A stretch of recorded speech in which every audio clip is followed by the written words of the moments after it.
이제 안경환 법무부 장관 후보자 사퇴가 지난 금요일 날 있었어요. 그 토요일과 일요일은 좀 급박하게 돌아간 측면이 있고, 그러면서 일요일 날 강경화 외교장관 후보자를 임명하는, 그리고 지금 월요일이 된 거란 말이에요.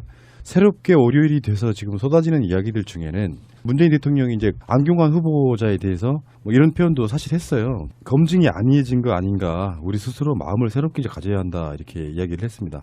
어찌됐건 간에 그게 사퇴할 사안이냐 아니냐에 대한 논란은 지금 사실 의미가 없는 것이고, 문재인 대통령도 이 정도 말한 거면 어떤 면에서 보면은 청와대 수석이나 이런 사람들한테 검증이 아니해진 거 아닌가 이렇게 표현했다는 것은 돌려서 뭔가 검증이 잘못됐다라고 이야기를 하는 거라고 저는 생각이 들고요. 문제는 어떤 숨어져 있는 의도도 없이 어떤 사람이 자기의 개인 비리를 갖고 낙마를 하게 되면 그럴 수 있죠. 잘못된 건 맞고요. 근데 이게 조직적으로 움직이는 어떤 저항이 있다거나 그런 게 있다면 그것도 문제가 있고, 그 조직적으로 움직이는 저항들 중에는 또 불법성이 있다는 어떤 논란이 있기 때문에 이야기를 전혀 안 하고 갈 수는 없는 거예요.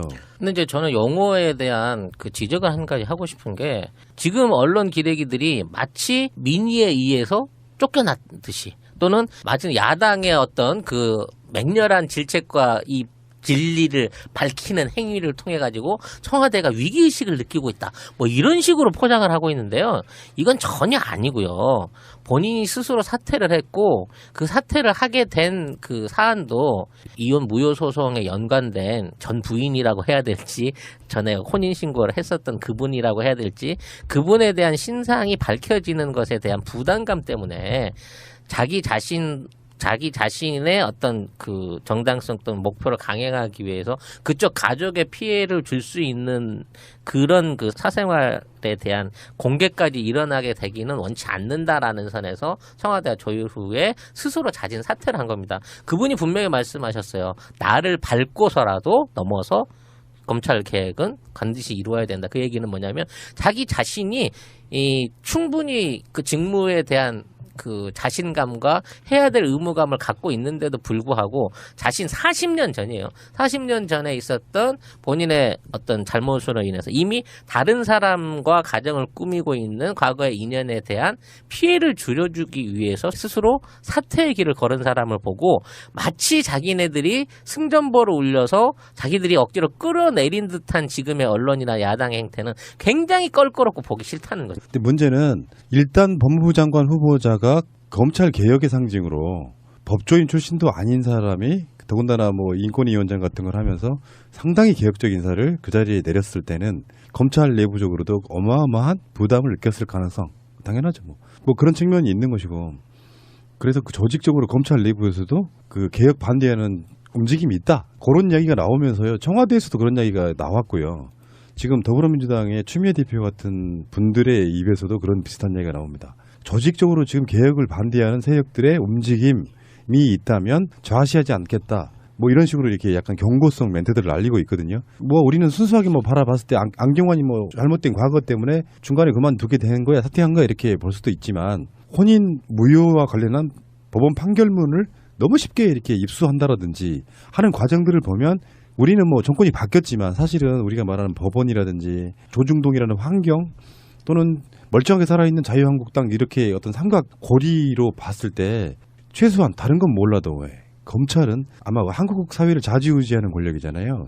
그렇다 보니까 저 사람 내려오면 검찰 우리 기득권 굉장히 많이 뺏길 거야라는 생각이 들면서 정보가 입수되고 그런 것들이 낙마에 작용을 했다. 근데 그것도 검증 일환이라고 보면 그냥 뭐 이해 못할 바는 아니지만, 그게 불법성을 갖고 있다면 이거 문제가 될 수 있는 것이죠.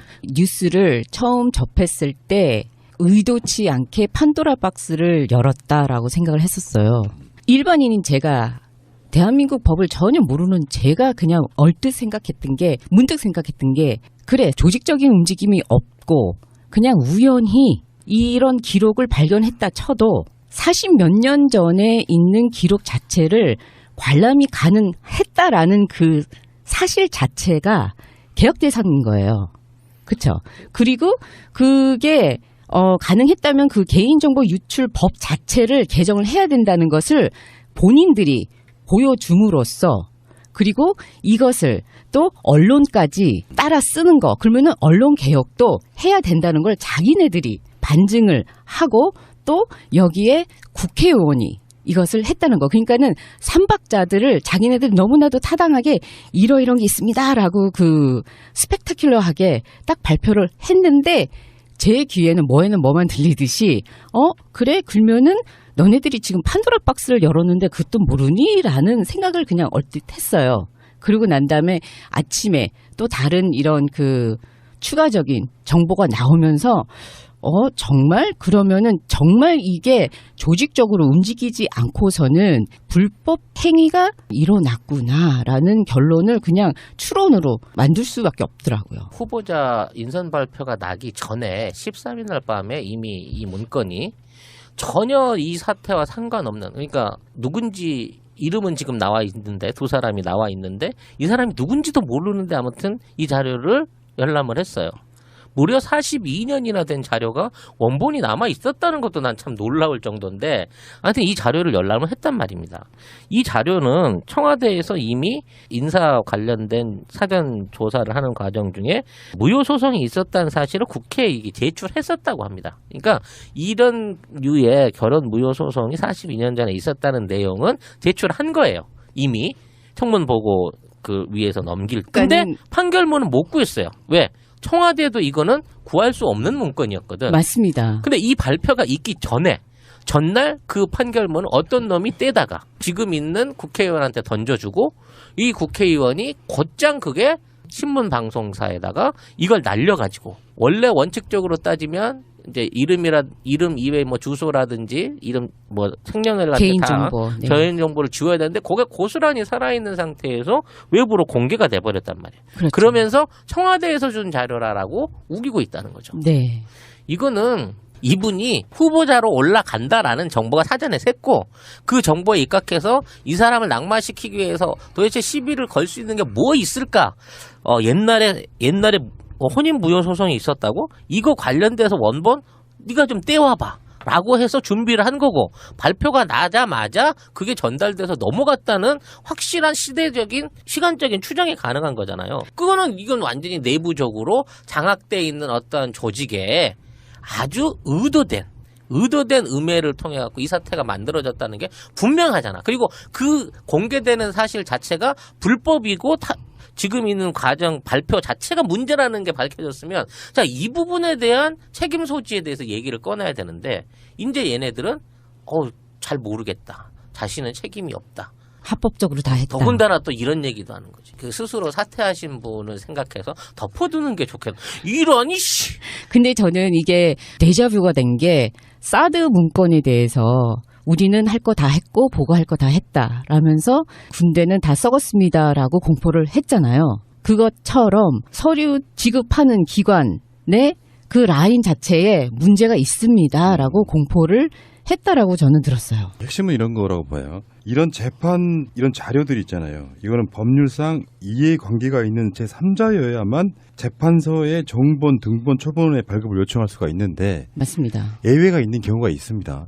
이제 국회 인사청문회 법 관련해가지고 요구할 수는 있는데 일반 개인이 신청할 수는 없고요. 법에, 그러니까 이 사람이 중요한 국가의 직책을 맡기 때문에 이 사람에 대한 신상에 대한 자료를 요청하려고 할 때는 해당 청문위원회의 의결이나 국회 제적의원 3분의 1이 의결할 경우에 해당 자료를 요구할 수 있는 거예요. 그런데 그 절차 자체를 밟았다는 기록이 없잖아요. 네. 지금 뭐 국회 본회의에서 국회의원 3분의 1이 동의를 한 것도 아니고, 네. 안경환 후보자의 해당 상임위는 법사위였단 말이에요. 그 법무부 장관이기 네. 때문에 법사위 자체적으로 이거 주세요라고 요구한 적이 없는 상태. 이게 불법성에 관련된 문제가 저는 계속 있다고 보니까, 더군다나 저는 이렇게 봐요. 지금 청와대에서 그냥 나오는 메시지가 아니고요.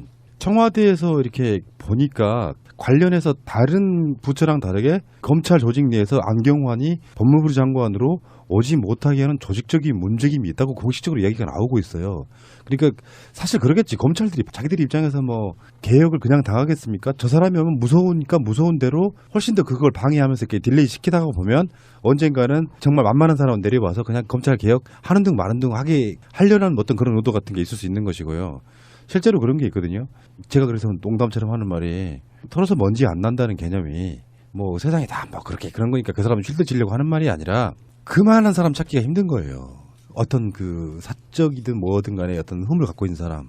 근데 이 사람이 무슨 연쇄살인범은 아니고 옛날에 그런 과거를 갖고 있지만 그 이후에 평생 살아오면서 굉장히 개혁적인 사람. 근데 그 사람 찾는 게 그렇게 쉬운 게 아니란 말이에요. 그러니까 무조건 실드 치자는 게 아니고요. 이거는 그냥 다 분리를 해서 불법적인 통로로 무엇이 됐으면 그거를 지금은 이 시점에서는 그거를 찾아내고 해결을 봐야 된다죠. 그리고 이거는 정말 웃기게 처음에는 생각을 했는데 저라도 지금 검찰이든 뭐 법무에 무엇을 있든 정말 옳은 말만 하시는 교수님이 오신다면 제자로서 참 불편할 거예요. 내가 했던 행동을 옳고 그름을 논리적으로 이렇게 딱 정리하시면서 이거는 좀 아니지 않나라고 하시면 좀 불편할 것 같아요. 일각에서는 뭐 국정원이 개입했을 것이다 이런 이야기도 나옵니다. 뭐 근데 그럴 수밖에 없죠. 그 국회의원이 김기춘이하고 같이 활동을 했던 전과가 있으니까. 그러니까 김기춘 비서실장 때 비서관이었던 사람이고요. 네. 김기춘 직속 이런 개념이고 저는 이렇게 생각하거든요. 개인적으로는 우리 영화 같은 데 보면은 형사들이 왜 그 정보원들 두고 뭐 범죄 조직 D라고 막 이런 식의 것들을 하잖아요. 검찰 쪽에서는 경찰과 다르게 정보원을 활용하지 그러니까 않는다는 건 아니고 국정원처럼 정보라인을 활용해가지고 누구 뒤캐고 이런 건 못한다고 봐요. 되게 리스크가 커요. 검찰이 그러고 있으면. 검찰 수사관들도 해야 될 일이 그런 쪽 분야가 아니기 때문에 검찰이 영역을 준다고 하면 물냉영원이든 국정원 쪽에 영역 비슷한 걸 줄 수 있다고 보는데 검찰 쪽은 아니고 그가 들어오면 불편해지는 사람들이 이렇게 어떤 삼각 동맹 같은 걸로 있잖아요. 그래서 지금 그런 논란도 있잖아요. 주광덕 자유한국당 의원이 입수한 자료가 국회에서 기자회견 하기도 전에 TV조선에서 나가고 있고 그러니까 그런 삼각 동맹 이런 게 있는 거예요. 트라이앵글이 있는 거예요. 과거 최동욱 총장 찍어낼 때랑 똑같았죠. 조선일보와 제보자와 나중에 이제 거짓 증인까지 나서가지고 제도로서의 민주주의가 흔들리고 구타는 일은 이제 없습니다. 민주주의가 밥이고 밥이 민주주의가 되어야 합니다. 지금 인사 논란 관련해서 문재인 대통령 지지율이 그러니까 이거는 다른 여론조사를 보시면 안 되고요. 리얼미터만 쭉 보시면 돼요. 그래서 지금 75%까지 내려왔다. 3% 하락했다. 그 전보다 리얼미터 조사로만 얘기를 하면요. 그래서 75%면 75%니까 왠지 너무 작은 것 같은 느낌. 80%를 이렇게 즐기다가 그렇긴 한데 이런 논란들이 벌어지고 그들도 바보가 아닌 이상은 어느 정도 작업에 착수하면 거기에 먹혀서 국민들이 지지 처리하는 사람들이 저는 일부 있을 수 있다고 보고 그걸 막 불안해할 필요는 없다고 생각해요. 다시 말씀드리지만 모든 현안에 있어서 지지율이 60%만 돼도 압도적인 여론조사의 의미가 없는 거예요. 75%면 4분의 3이 딱 정확하게 되는 거고 많은 국민들은 4분의 3 정도는 문재인 대통령이 잘하고 있다 이런 거기 때문에 어차피 그쪽으로 돌아갈 사람도 돌아가는 거다 이렇게 봐요. 이거를 이제 지지를 처지했다 그래서 어떤 비판 세력이나 적대적으로 돌아섰다는 게 아니거든요. 조금 더 관망세로 돌아섰다는 차원으로 봐야지.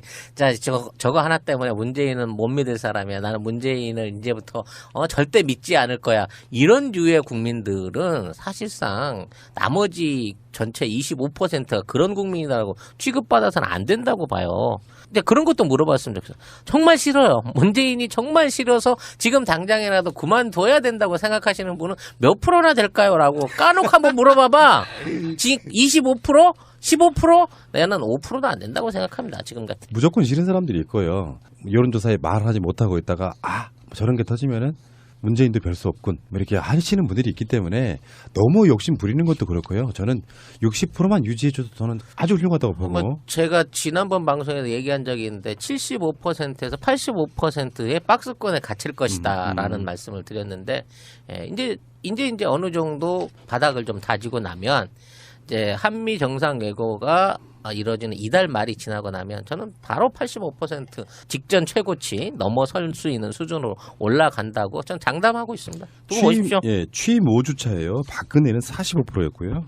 이명박은 52%였습니다. 그보다 20%에 30% 이상 높기 때문에 이건 뭐 걱정하실 필요는 없지만 사실 이런 게 흔히 말해 잔매라고 생각이 들거든요. 잔매에 맞다 보면 이제 국민이 돌아선다기보다는 언론이 그 핑계 삼아가지고 공격이 강화되고 지지율 떨어지고 있어. 여러분도 또 문재인 지지 처리해 주세요라는 그 시그널 보내면서 국민적인 공감대가 이렇게 떨어지는 건데. 라고 생각을 했었어요.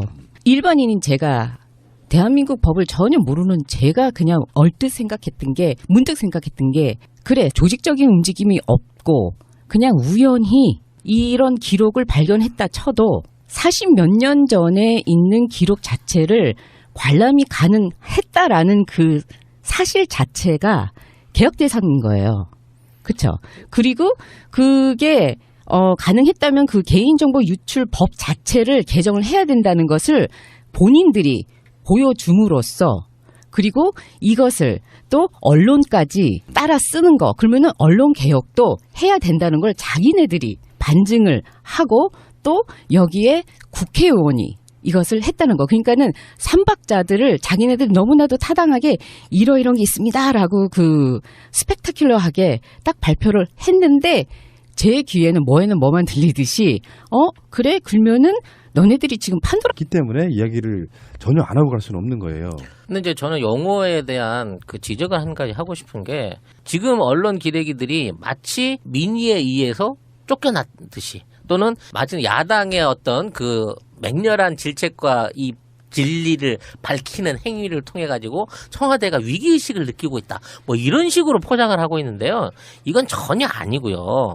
본인이 스스로 사퇴를 했고, 그 사퇴를 하게 된 그 사안도 이혼 무효 소송에 연관된 전 부인이라고 해야 될지, 전에 혼인신고를 했었던 그분이라고 해야 될지, 그분에 대한 신상이 밝혀지는 것에 대한 부담감 때문에 자기 자신의 어떤 그 정당성 또는 목표를 강행하기 위해서 그쪽 가족의 피해를 줄 수 있는 그런 그 사생활에 대한 공개까지 일어나게 되기는 원치 않는다라는 선에서 청와대가 조율 후에 스스로 자진 사퇴를 한 겁니다. 그분이 분명히 말씀하셨어요. 나를 밟고서라도 넘어서. 이제 안경환 법무부 장관 후보자 사태가 지난 금요일 날 있었어요. 그 토요일과 일요일은 좀 급박하게 돌아간 측면이 있고, 그러면서 일요일 날 강경화 외교장관 후보자를 임명하는, 그리고 지금 월요일이 된 거란 말이에요.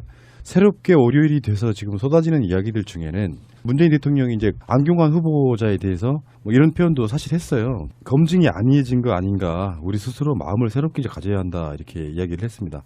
어찌됐건 간에 그게 사퇴할 사안이냐 아니냐에 대한 논란은 지금 사실 의미가 없는 것이고, 문재인 대통령도 이 정도 말한 거면 어떤 면에서 보면은 청와대 수석이나 이런 사람들한테 검증이 안이해진 거 아닌가 이렇게 표현했다는 것은 돌려서 뭔가 검증이 잘못됐다라고 이야기를 하는 거라고 저는 생각이 들고요. 문제는 어떤 숨어져 있는 의도도 없이 어떤 사람이 자기의 개인 비리를 갖고 낙마를 하게 되면 그럴 수 있죠. 잘못된 건 맞고요. 근데 이게 조직적으로 움직이는 어떤 저항이 있다거나 그런 게 있다면 그것도 문제가 있고, 그 조직적으로 움직이는 저항들 중에는 또 불법성이 있다는 어떤 논란이 있고. 검찰 개혁은 반드시 이루어야 된다. 그 얘기는 뭐냐면, 자기 자신이 충분히 그 직무에 대한 그 자신감과 해야 될 의무감을 갖고 있는데도 불구하고 자신 40년 전이에요. 40년 전에 있었던 본인의 어떤 잘못으로 인해서 이미 다른 사람과 가정을 꾸미고 있는 과거의 인연에 대한 피해를 줄여주기 위해서 스스로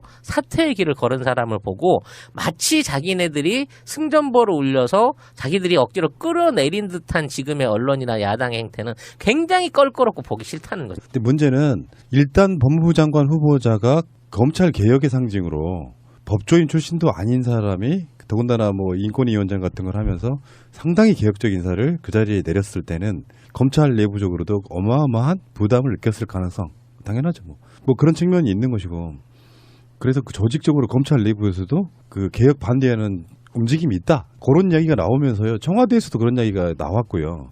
지금 더불어민주당의 추미애 대표 같은 분들의 입에서도 그런 비슷한 이야기가 나옵니다. 조직적으로 지금 개혁을 반대하는 세력들의 움직임이 있다면 좌시하지 않겠다, 뭐 이런 식으로 이렇게 약간 경고성 멘트들을 날리고 있거든요. 뭐 우리는 순수하게 뭐 바라봤을 때 안경환이 뭐 잘못된 과거 때문에 중간에 그만두게 된 거야, 사퇴한 거야, 이렇게 볼 수도 있지만, 혼인 무효와 관련한 법원 판결문을 너무 쉽게 이렇게 입수한다라든지 하는 과정들을 보면, 우리는 뭐 정권이 바뀌었지만 사실은 우리가 말하는 법원이라든지 조중동이라는 환경, 또는 멀쩡하게 살아있는 자유한국당, 이렇게 어떤 삼각 고리로 봤을 때 최소한 다른 건 몰라도 검찰은 아마 한국 사회를 좌지우지하는 권력이잖아요. 그렇다 보니까 저 사람 내려오면 검찰 우리 기득권 굉장히 많이 뺏길 거야라는 생각이 들면서 정보가 입수되고 그런 것들이 낙마에 작용을 했다, 근데 그것도 검증 일환이라고 보면 그냥 뭐 이해 못할 바는 아니지만 그게 불법성을 갖고 있다면 이거 문제가 될 수 있는 것이죠. 뉴스를 처음 접했을 때